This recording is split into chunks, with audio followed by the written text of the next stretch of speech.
Hello, good afternoon. My name is Guadalupe Alda Marina Escobar Lara. I'm currently studying in the University of Yexpro.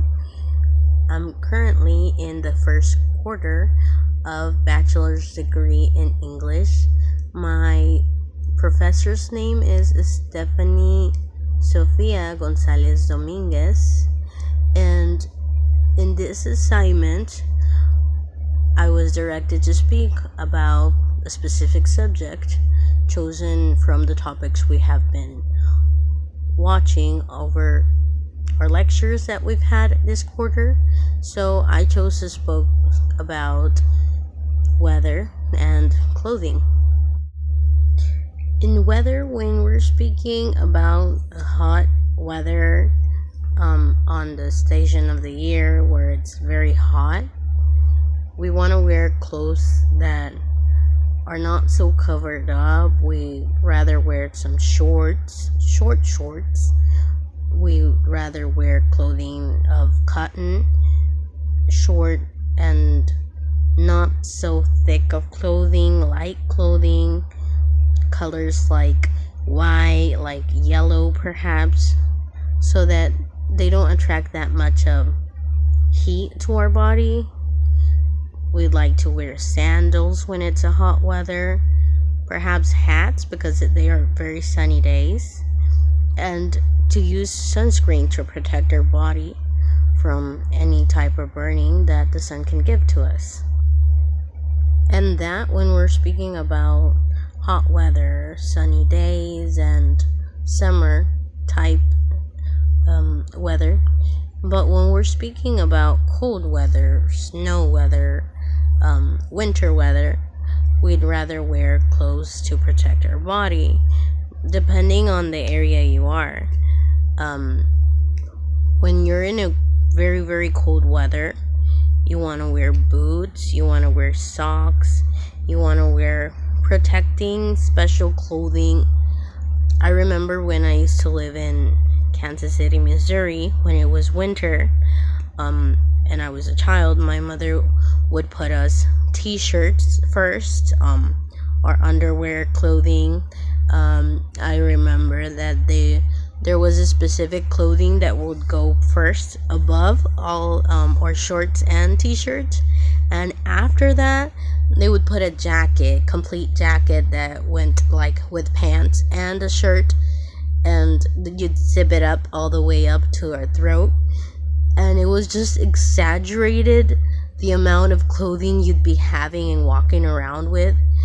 But the coldness was so much that even so, with all that clothing that you make you look so chubby and fat, you'd wear gloves for the cold weather, a hat, and they're like headphones but like warm to protect our ears from the cold. And you would look like so funny. Oh, I also remember we'd use scarves for the coldness, and you went out like looking so funny and walking so odd, but that was to protect your body, to maintain a hot temperature and not freeze, because the parts of your body that were not covered, like your cheeks and your nose and your eyes and your mouth, perhaps, like this was the only thing that was not covered from the coldness, would be freezing. You just go inside your school, your home, or a building, and you still feel very, very cold because the temperatures are so bad that you need to protect yourself in all the ways possible. And precisely more when we're speaking about children, mothers tend to overprotect us a little bit. But I had that one memory about cold weathers. Instead, where I live, it's in Iceland. It's very hot even in the cold temperatures, so just your regular clothing, a pant, and your regular shirt. And the only thing that changes when we're in winter is you add a sweatshirt, like a cotton sweatshirt, small, not that thick, and with that it will do, so you feel a little bit cold and not feel that coldness when you go on the outside. And that just happens in November, December, perhaps. So, whether much, it's gonna be more about where you live and checking the weather precisely on your city, how the day is going, what month of the year you're at. Um, it's in regard to all this that you need to know. And when we're speaking about rainy weathers, I know that where I live, all the months that are August and September and October, that we're on October right now, all those 3 months, the rain is very, very intense, pouring rain. So you already know you need to be going out with your boots, rainy boots, and you need to be using those jackets that are to protect you from the water, waterproof jackets, and umbrellas. I love umbrellas. I love umbrellas for the sun, and I love umbrellas for the rain as well.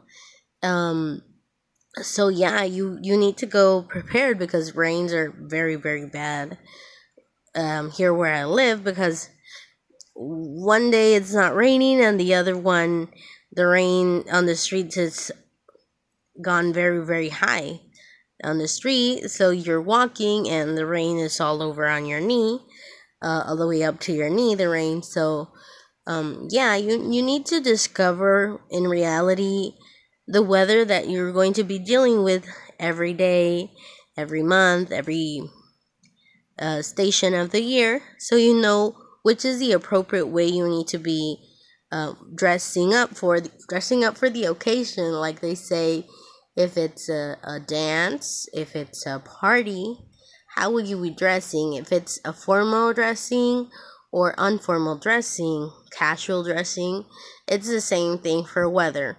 You need to dress accordingly, because otherwise, if you just packed up summer clothing and went to Canada on winter, you will freeze.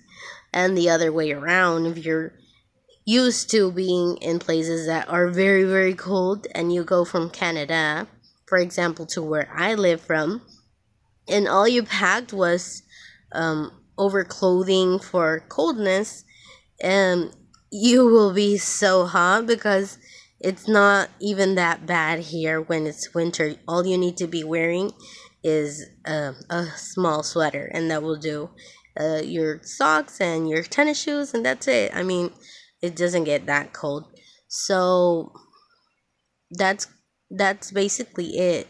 Knowing the months of the year, what season you're at, if it's winter, if it's summer, if it's autumn, and being prepared for the occasion.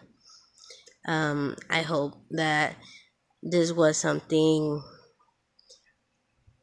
that is able to be understand, and I hope you like my presentation. As I said in the beginning, my name is Guadalupe Alda Marina Escobar Lara, first quarter, a bachelor's degree in English, and this is instrumental English.